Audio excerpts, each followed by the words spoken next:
Bismillah, alhamdulillah, wassalatu wassalamu ala rasulillah, amma ba'd.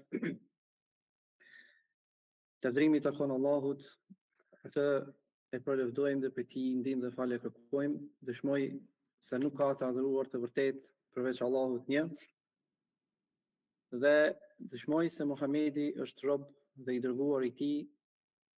Lavdrimet, ndërimet dhe shpëtimi i Allahut qofshin me të, me familjen e tij, me shokët e tij dhe me gjithë ata që e ndjekin rrugën e tij me vepra të mira dhe përpikri.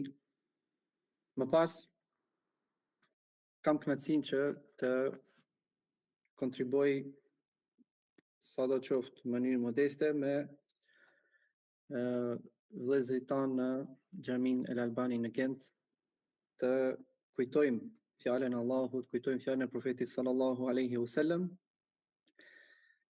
dhe elusim Allahun të na dhuroj sinqeritet në këtë vepër, na jap sukses dhe të na bëj prej atyre të cilëve u ka premtuar shpërblime të mëdha në ajete të shumta dhe në hadithe të shumta, pra aty ku flitet për vlerën e kërkimit dijes dhe përhapjes së dijes.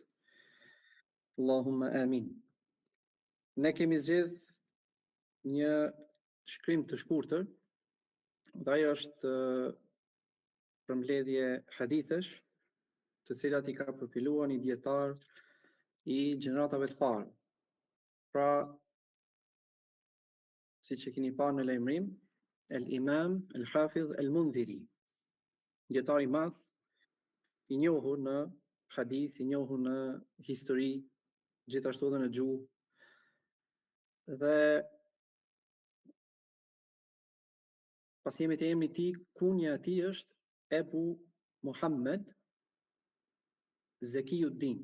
Ebu Muhammed Zakiyuddin Abdul Azim ibn Abdul Qawi Al-Mundhiri. Dhe ai ka vdekur në shekullin e 7 të Hijretit, që i bie të jetë shekulli i 13 sipas kalendarit gregorian, ose më saktë vitin 656 të Hijretit dhe në vitin 1258 të kalendarit gregorian. Si ky dietar dihet, më thonë, në historinë e përpilimit të hadithit ose mbledhjes së haditheve, dietarët janë përpjekur me mënyra të ndryshme për ta ruajtur sunetin e profetit sallallahu alaihi wasallam. Kanë shkruar në forma të ndryshme, qysh prej gjeneratave të para, qysh prej sahabeve, më thonë, edhe pse më pak, mirë po, qysh në kohën e sahabeve janë mbledhur hadithet, janë shkruar, dhe transmetuesit kanë pasur gjithmonë shkrimet e tyre, të cilat disa më vonë janë ruajtur si botime dhe disa janë përcjell prej të tjerëve. Dhe format të cilat i kanë përdorur dietarët për ta ruajtur hadithin e profetit sallallahu alaihi wasallam janë të ndryshme. Disa kanë shkruar, disa kanë përmbledh hadithe duke renditur, më thonë, kanë përmbledhur në numër të madh haditheve duke renditur për shembull sipas emrit të sahabijut. Dhe disa kanë shkruar ose kanë mbledhur hadithe në një fushë të caktuar, për shembull në fiqh, këtë hadithet që kanë të bëjnë me halalin dhe haramin i kanë pasur pra në për qëllimin e tyre, pra për qëllimin e shkrimit të librit. Dhe volumet e këtyre librave kanë qenë të ndryshme. Pra disa kanë qenë ndoshta në një vëllim, disa kanë qenë në shumë vëllime, në 10, në 15 vëllime. Dhe pjesë e këtyre përpjekjeve të dietarëve të hershëm për ta ruajtur sunetin e profetit sallallahu alaihi wasallam ka qenë ato që quhen el-juz'iyat. Nëse mund ta përkthejmë, pra pjesat, në kuptimin që është thjesht vetëm një pjesë e haditheve. Dhe pjesë e këtyre pjesëve dhe pjesë e këtyre juz'ijet janë një kategori që quhen al-arba'iniyat, që do të thotë hadithet që janë 40, ose përpilimet e librave që janë me 40 hadithe. Përpilimet e librave që janë me 40 hadithe. Edhe këta autor të ndryshëm, duke filluar prej të parit që përmendet në librat e kësaj teme, dhe ajo është Ebu Abdurrahman Abdullah ibn al-Mubarak, pra imam i njohur Abdullah ibn Mubarak, që ka vdek në shekullin e dytë, vitin 181, në vitin 181 të hijretit, thuhet pra i pari që ka mbledhur 40 hadithe në një shkrim. Dhe pastaj ka pasur shumë dietar të umetit të cilët u kanë ose kanë kontribuar pra në mbrojtjen e hadithit, në shkrimin e hadithit, duke mbledhur 40 hadithshe. Pra ndryshe quhen, ose arabisht quhen al-arba'in, kitab al-arba'in, libri me 40 hadithet. Dhe mirë po, mbi çfarë baze janë shkruar këto libra? Pra, cili ka qenë qëllimi i shkrimit të këtyre librave? Cilat janë metodat e dietarëve për t'i mbledhur këto 40? Se kjo është një pyetje që na lind të gjithëve. Themi, pse pikërisht 40 dhe në çfarë teme duhen të jenë ato 40? Nuk kemi dëgjuar për shembull te dietar një pjesë që quhet 80-qet, për shembull. Por kemi dëgjuar 40-qen. Dhe pyetja pra është mbi çfarë baze janë formuar këto libra dhe çfarë metode kanë ndjekur ata autor për të mbledhur këta libra. Tjetra pyetje, a janë për qëllim pikërisht 40, kur thuhet 40 hadithet për shembull të Nevawiut, ose 40 hadithet e Mundhiriut, ose ato 40 hadithet e Abdullah ibn Mubarak. Pra, përgjigjja e këtyre pyetjeve është se ata nuk kanë ndjekur një metodë për të mbledhur 40 hadithet. As nuk kanë pasur një temë të kufizuar që duhet ta ndiqnin në atë temë dhe të shkruanin vetëm në atë temë 40 hadithe. Dhe gjithashtu ata as nuk e kanë pasur për qëllim pikërisht numrin 40, domethënë ose saktësisht numrin 40, por 40 do të thotë përafërsisht.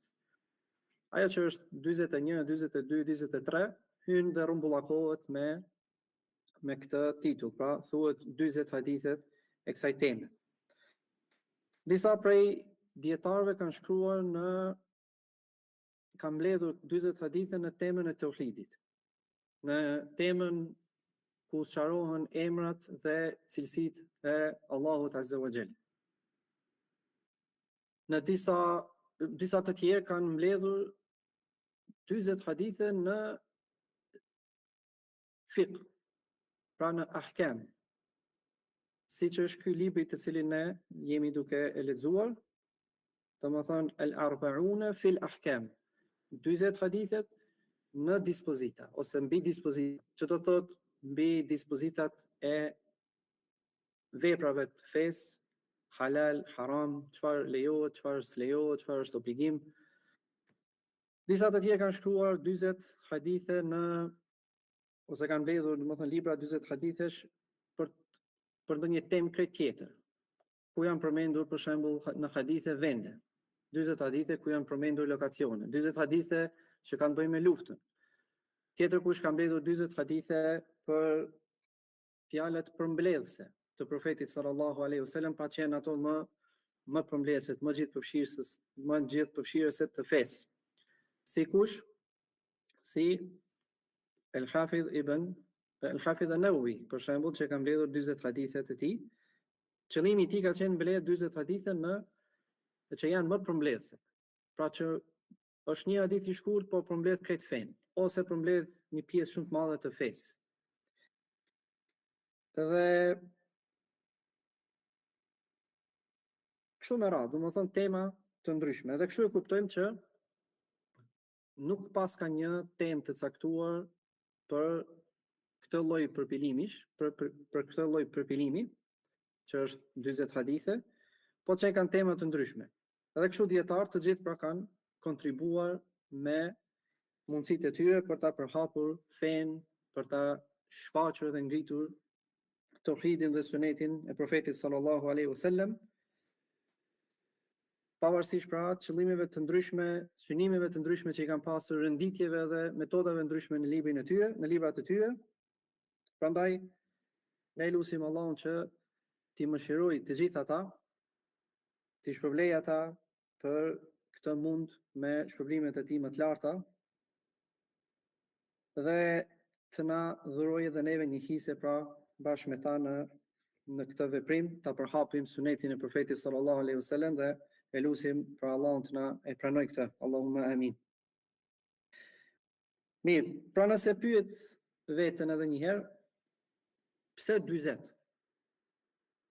Pse pikërisht 40? Këtu ka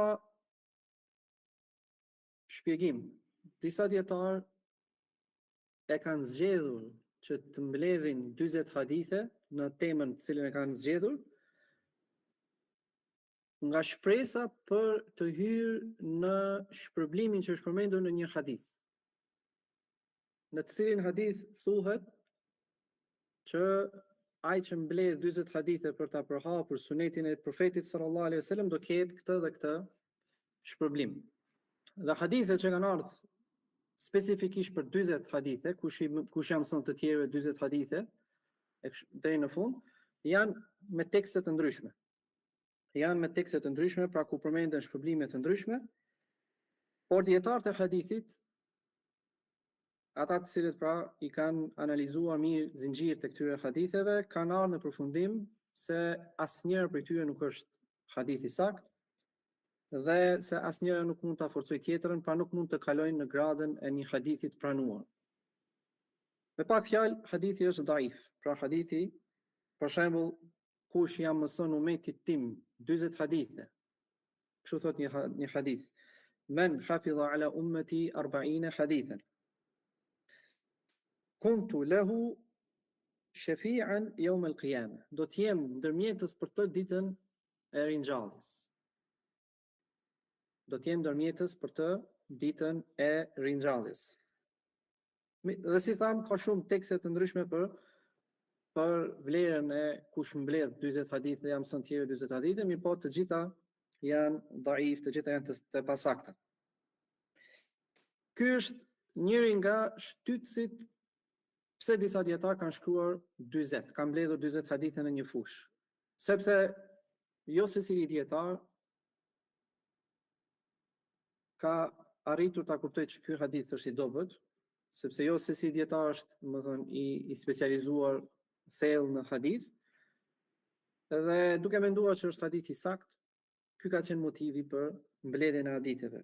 Kurse disa dietar të tjerë kanë mbledhur njësoj kështu 40 hadithe në një fushë, mirë po kanë thënë që nuk është piknisja jon hadithi. Nuk është piknisja jon hadithi. Ne nuk është se për shkak të hadithit kemi marrë këtë mund ose kemi bërë këtë përpjekje, por është në përgjithësi vlera e mësimit hadithit dhe përhapjes së hadithit.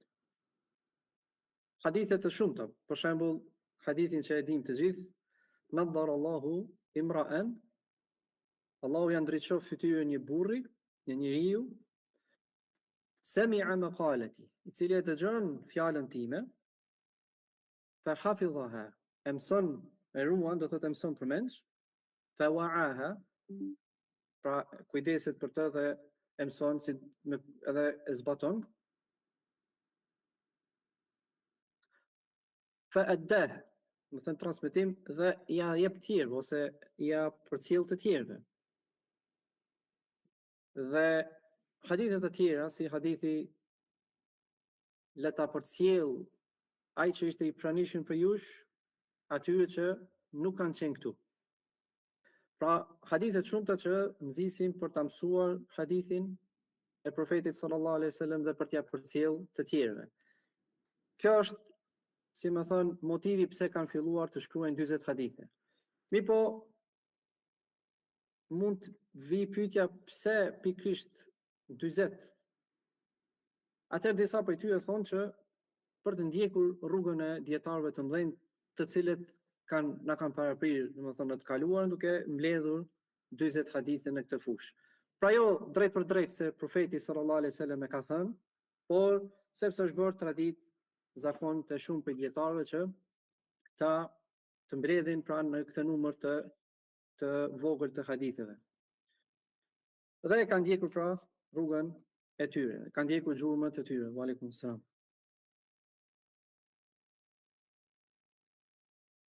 Mirë, tani ta lexojmë pjesën e hyrëse të librit. Thot: Bismillahirrahmanirrahim. Qala al-Sheikhu al-Imam al-Alim al-Hafiz.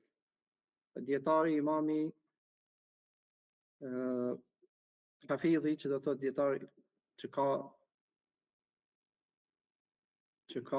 është i specializuar në mësimin e hadithit dhe di përmendsh në pjesë të madhe të hadithit.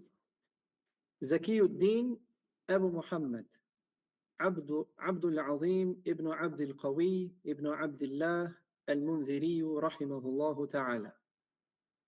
Pra, ky është emri i tij, Abdul Azim ibn Abdul Qawi ibn Abdullah.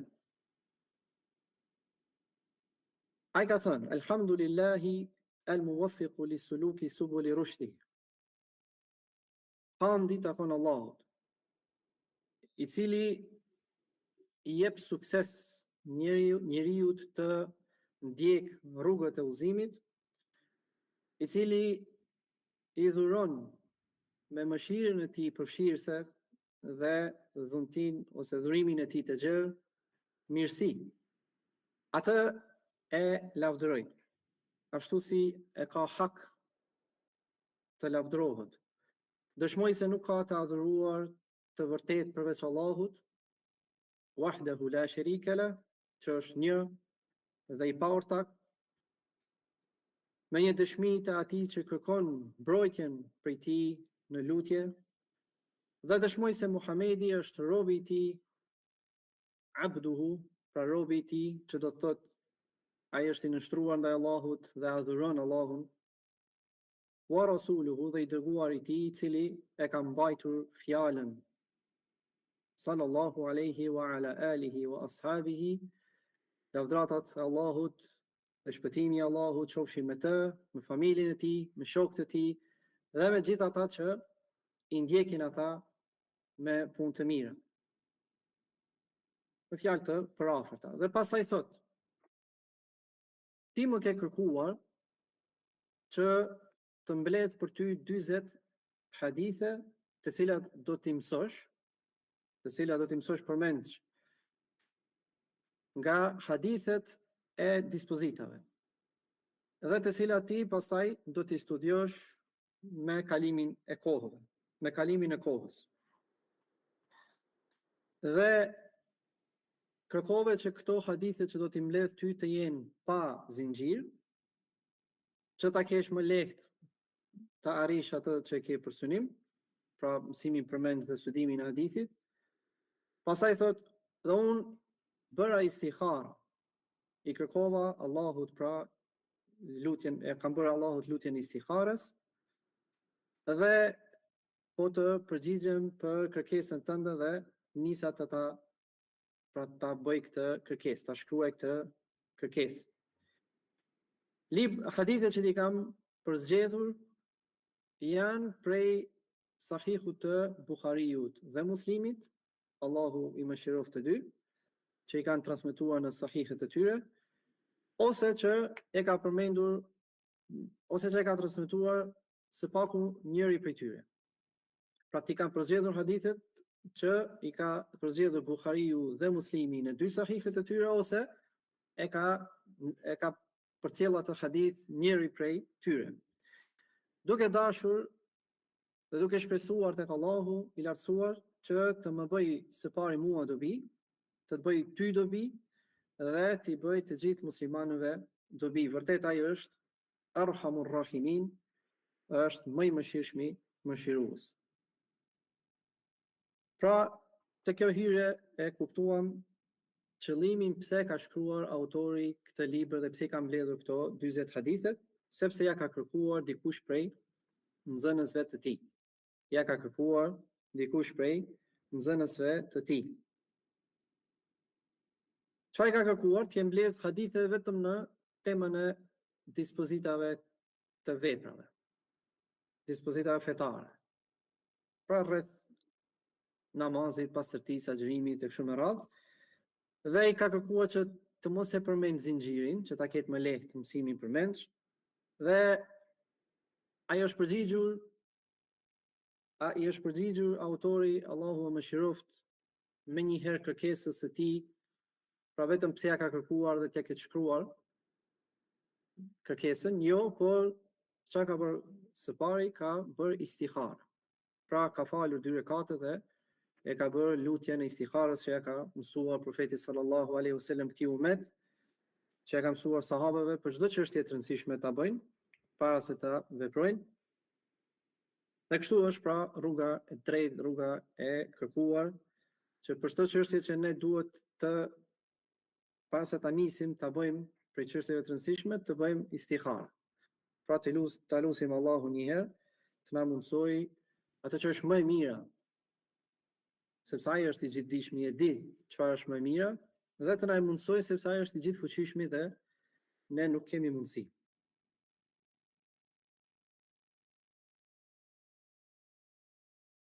Edhe ka sqaruar në këtë hyrje kushtin e këtij libri. Siç e dini, te librat e dietarëve që mbledhin hadithe kanë kushte. Me kuptimin çfarë hadithe zgjedh ti? A ke kusht që të zgjedhësh vetëm hadithe të sakta, apo ke për qëllim të zgjedhësh çdo hadith që është përmendur në atë temë? Dhe këto e ka sqaruar autori Imam el-Mundhiri që kushti i tij është të përzgjedh vetëm nga Buhariu dhe Muslimi, ose nga njëri prej tyre. Mirë, hadithin e parë që e ka zgjedhur thot an Abdullah ibn Umar radhiyallahu anhuma, transmetohet nga Abdullah ibn Umeri radhiyallahu anhuma. قال سمعت رسول الله صلى الله عليه وسلم يقول, e kam dëgjuar të dërguarin e Allahut sallallahu alaihi wasallam duke thënë. Abdullah ibn Umeri ka thënë, e kam dëgjuar të dërguarin e Allahut sallallahu alaihi wasallam duke thënë: La yaqbalu Allahu salatan bighayri tuhur wala sadaqatan min ghulul. Allahu nuk pranon namaz pa pastërti dhe nuk pranon sadekan nga një ghulul. Do e shpjegojmë më pas çfarë do të thotë. Allahu nuk pranon namaz pa pastërti, pa tuhur, dhe nuk e pranon sadakan prej ghululit. Akhrajahu Muslim.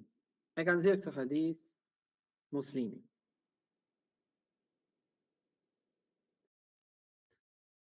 Pika e parë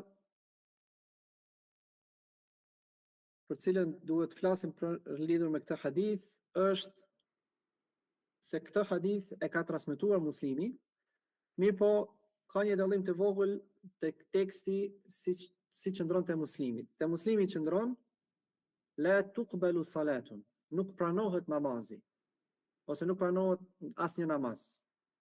Kurse te teksti këtu që e ka shkruar autori është nuk e pranon Allahu asnjë namaz, prej që nuk është nuk e pranon Allahu asnjë namaz pa pastërti, pa pastrim. Nuk e pranon Allahu asnjë namaz pa pastrim. Kurse te Muslimi është nuk pranohet asnjë namaz pa u pastruar. Dallimi është i vogël. Me këtë tekst është transmetuar në librat e tjerë, jo tek Muslimi, kurse te muslimi thamë është me atë formën nuk pranohet asnjë namaz pa u pastruar. Mirë, çfarë do thot pranohet ose nuk pranohet? Do thonë pranohet do thot që Allahu e kalon dhe e pranon atë tek ai. Mirë po, çfarë nënkupton kjo? Siç e shpjegon Sheikh Abdullah al-Bukhari, Allahu e ruaj, që nëse themi që e pranon, kjo nënkupton se ajo vepër është e saktë. Ajo vepër është e saktë. Pra kur themi Allahu e pranon, do thotë është e saktë. Kur themi Allahu nuk e pranon, do thotë që nuk është e saktë. Mirë, por nuk nënkupton detyrimisht e kundërta. Kur themi për një vepër që është e saktë, pra e kryer saktë, nuk nënkupton se Allahu e pranon. Sepse kjo është çështje tek Allahu, nuk mund të flas askush. Pra është çështje që i takon Allahut të lartësuar. Nëse është e saktë, jo patjetër pranohet. Nëse është pranuar, atëherë patjetër që ka qenë e saktë.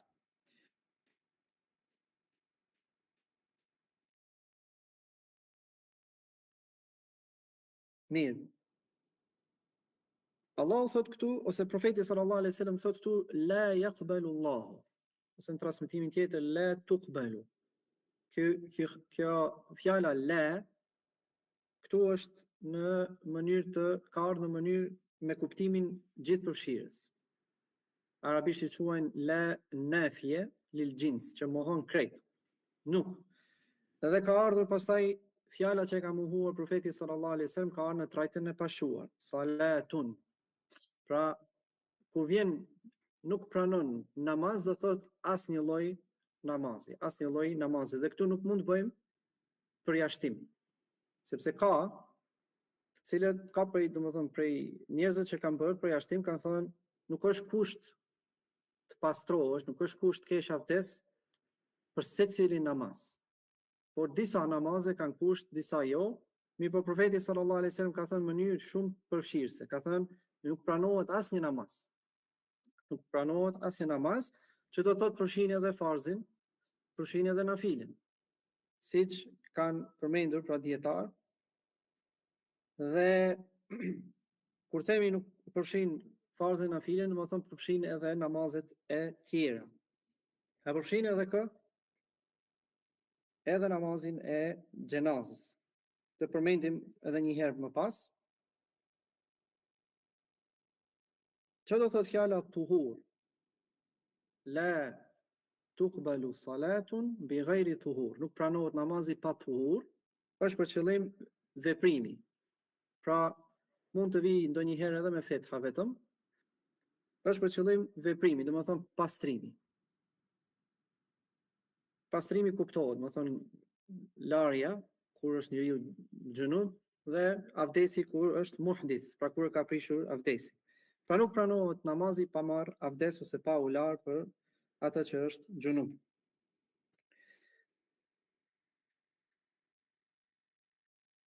Dhe nuk pranohet thot sadakaja nga një ghulul.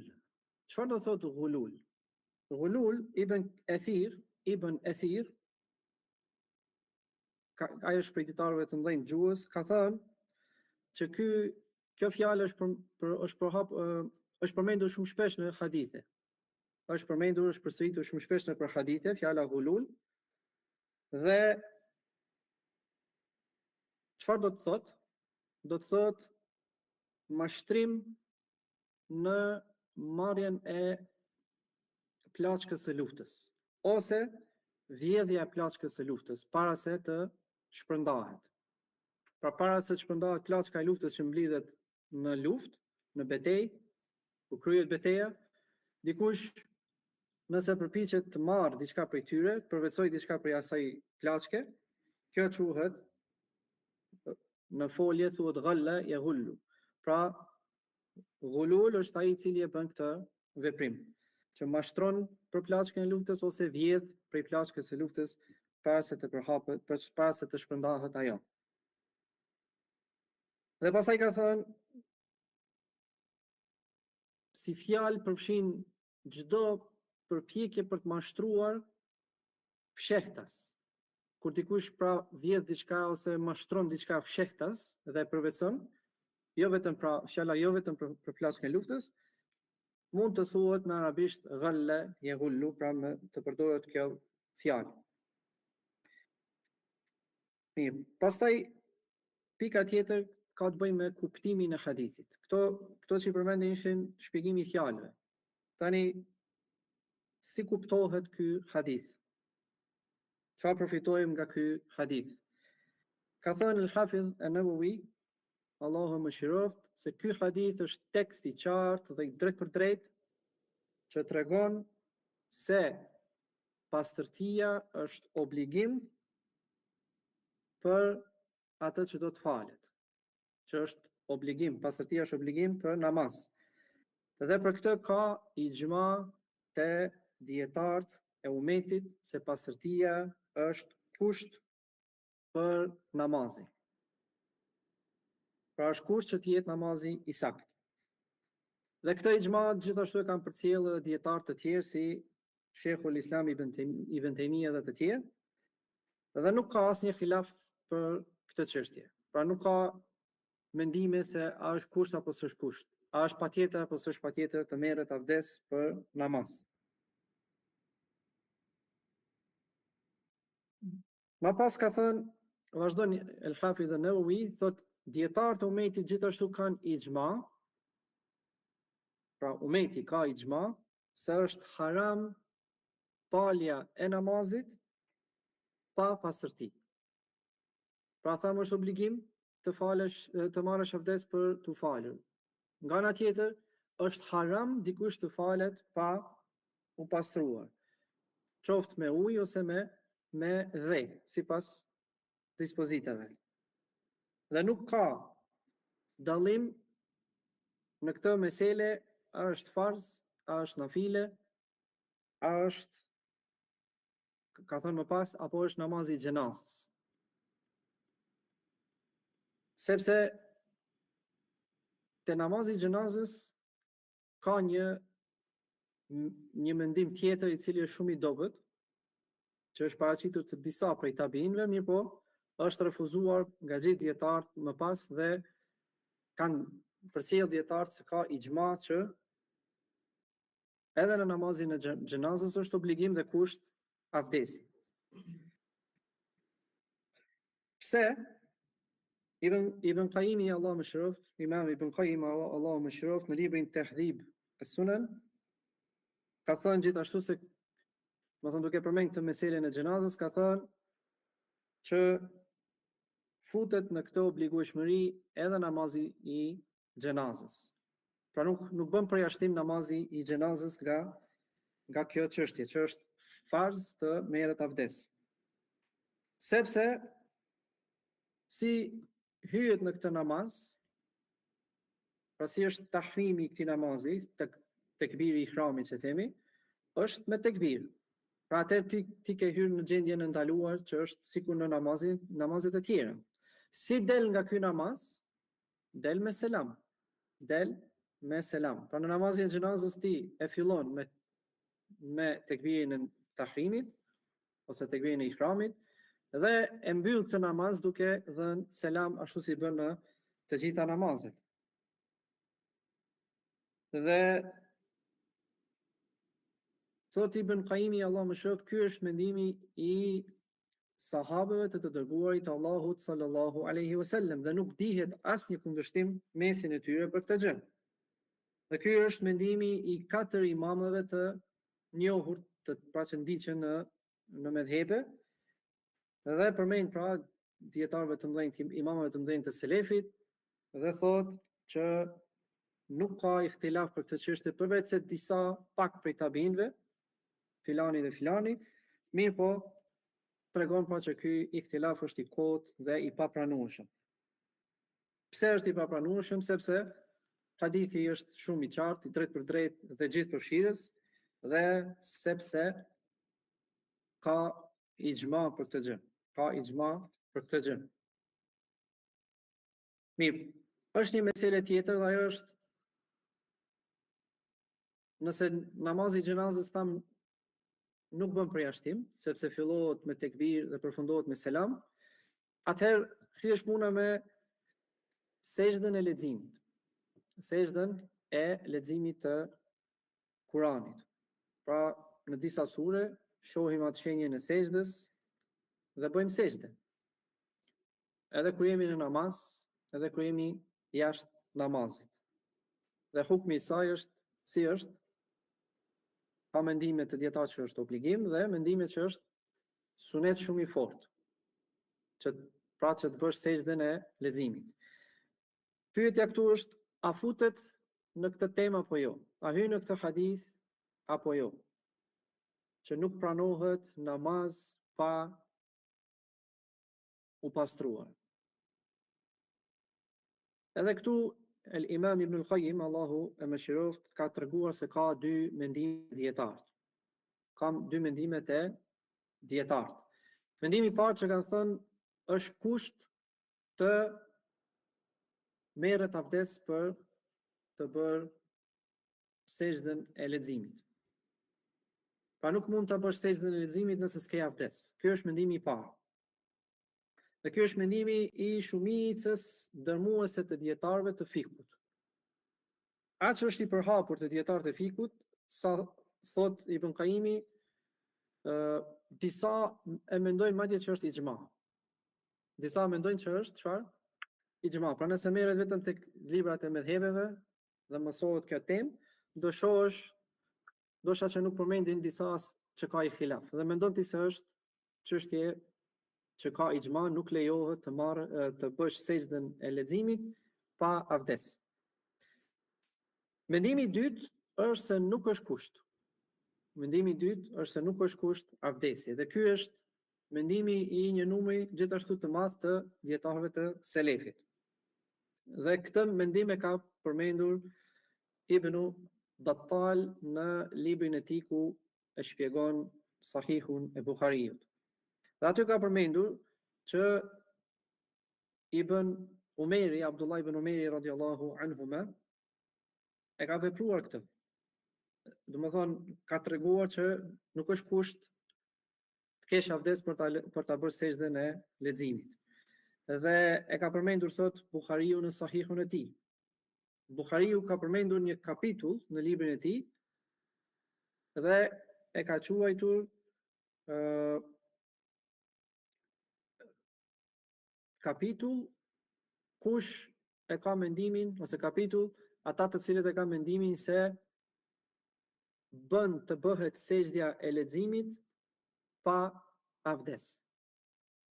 Edhe ka përmendur në këtë kapitull, por vetëm kapitulli të tregon çfarë, se ky është mendim i disave, dhe poshtë e ka përmendur që Ibn Umeri radiallahu anhuma ka bërë sejdën e leximit pa abdes.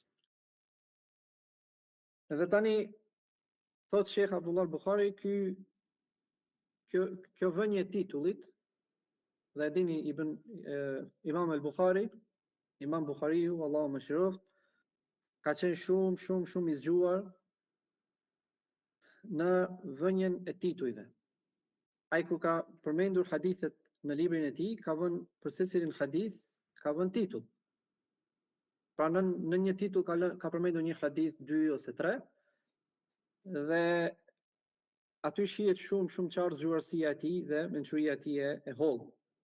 Dhe tani zgjedhja e tij e këtij titulli dhe argumentimi pastaj nën këtë titull me veprimin e Ibn Umerit, çfarë na tregon ne se edhe Buhariu, edhe Imam al-Buhariu e ka përzgjedhur këtë mendim që lejohet të bëhet sejdë pa pasur abdes.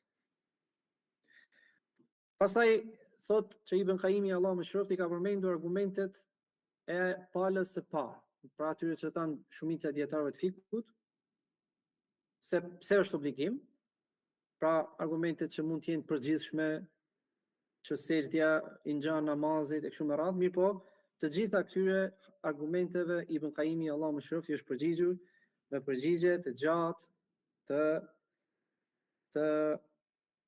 thot mutawwal nafis, përgjigje të gjatë dhe shumë të çmuar. Dhe me një formë shumë të mrekullueshme të përgjigjes. Që do thotë, mendimi i dytë është mendimi më i saktë, Allahu e di më së miri, që nuk është kusht të kesh avdes. Pika tjetër thotë që namazi qoftë kur është fars, qoftë kur është i vullnetar, qoftë kur është i obligueshëm, qoftë kur është vullnetar, nëse dikush falet, qoftë namaz të obligueshëm, qoftë namaz vullnetar, nëse dikush falet, qoftë namaz obligueshëm, qoftë namaz vullnetar,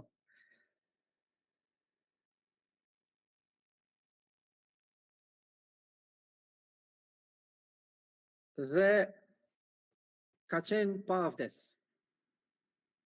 që nëse dikush falet, qoftë namaz obligueshëm, qoftë vullnetar, pa avdes, dhe avdesin e ka prishur ose me hadethin e vogël ose me hadethin e madh. Pra pavarësisht ta ka qenë gjunub apo vetëm s'ka pas avdes. Dhe pavarësisht a është falur sepse ka pasur mundësi të marrë avdes me ujë dhe e ka lënë, apo nuk ka pasur mundësi të marrë avdes me ujë dhe nuk ka shkuar as të marrë tejemum, ai që është falë në këtë gjendje, pra besoj e kuptuam me gjitha këto përshkrime, me gjitha këto kushte, është falë pa avdes, pavarësisht çfarë lloji të prishjes të avdesit e ka pasur. Pavarësisht çfarë namazi është duke falur. Pavarësisht çfarë namazi është duke falur. Dhe pavarësisht a ka pas mundësi të marrë ujë dhe e ka lënë qëllimisht, apo s'ka pas mundësi të marrë ujë, të përdor ujë dhe e ka lënë edhe dheun, është falur ashtu pa tejemum, atëherë çfarë është hukmi për këtë person që është falur me këtë përshkrim? Hukmi është se ai ka bërë një gjuna shumë të madh, pra ka shkelur në një gjuna që është tepër i madh dhe i urryer.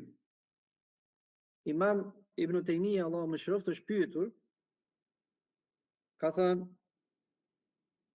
nëse një person, më thonë, është pyetur për guslin e xhunublëkut. Për guslin e xhunublëkut. A është farz apo nuk është farz? Dhe a lejohet që dikush të falet duke qenë xhunub? Duket sikur pyetje e thjeshtë, por ka raste ku njerëzit sprovohen me rrethana ndryshme dhe nëse jo ne dikush i afër me jyni, siç e potencon shehu në fund, që kemi për detyrë të këshillojmë. Pra duhet ta kujtojmë këtë temë për vete dhe për njerëzit për rreth nesh, sepse është një xhirim, është një krim shumë i madh nëse dikush falet pa avdes. Thotë që është pyetur pra Ibn Taymija për këtë çështje. A lejo dikush të falet pa avdes ose të falet duke qenë xhunub? Dhe përgjigjja thotë është se pastrimi prej xhunublokut është farz dhe nuk ka të drejtë askush të falet nëse është xhunub ose nëse është pa avdes, derisa të marrë avdes.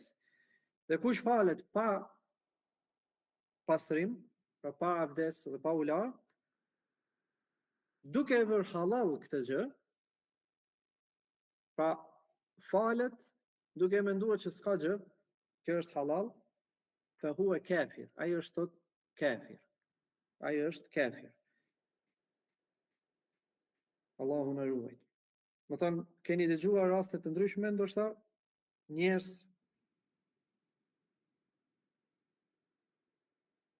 s'po flasin për ata që s'falin namaz, ose ata që deklarohen si jo besimtar. Njerëz që falin 5 vakt namaz. Ka raste pra prej përtacis ose prej ignorancës ose prej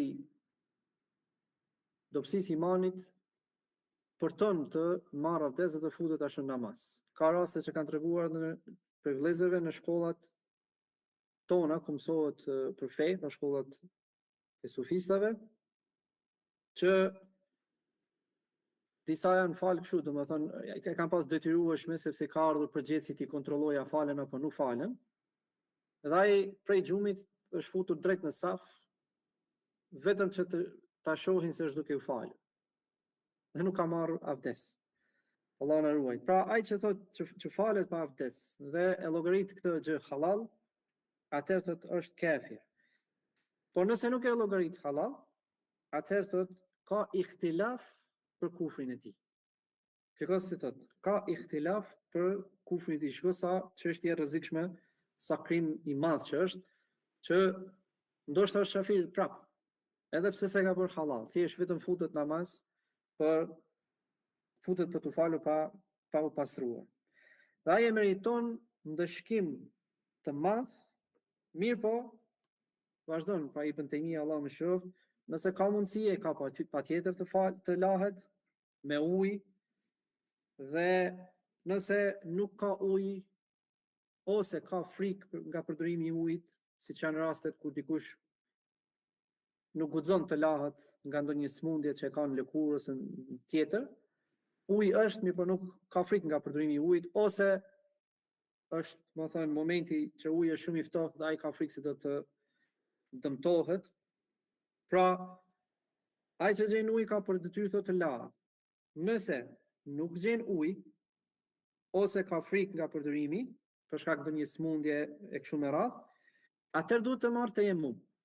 Atëherë duhet të marrë tejemmum, dhe tejemmumi e dim, shpresoj të gjithë prej vëllezërve që është veprim shumë i lehtë, duhet të gjehet dhej i pastër, pra dhej i zakonshëm, dhe të goditet me 2 pëllëmbat, pastaj e fshin dorën e djathtë, pëllëmbën e dorës së djathtë, pëllëmbën e dorës së majtë dhe e fshin fytyrën dhe kaq.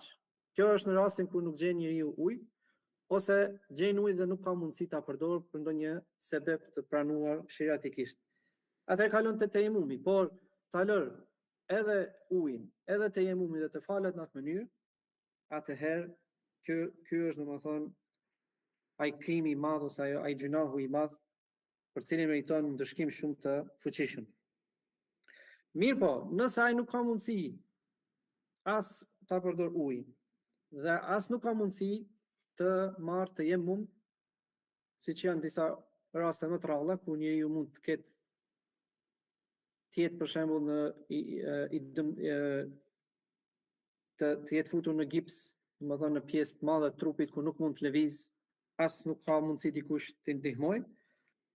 Atëherë thotë, çfarë bën? Atëherë falet ashtu si është, pa ghusl dhe pa abdes dhe pa tejemmum.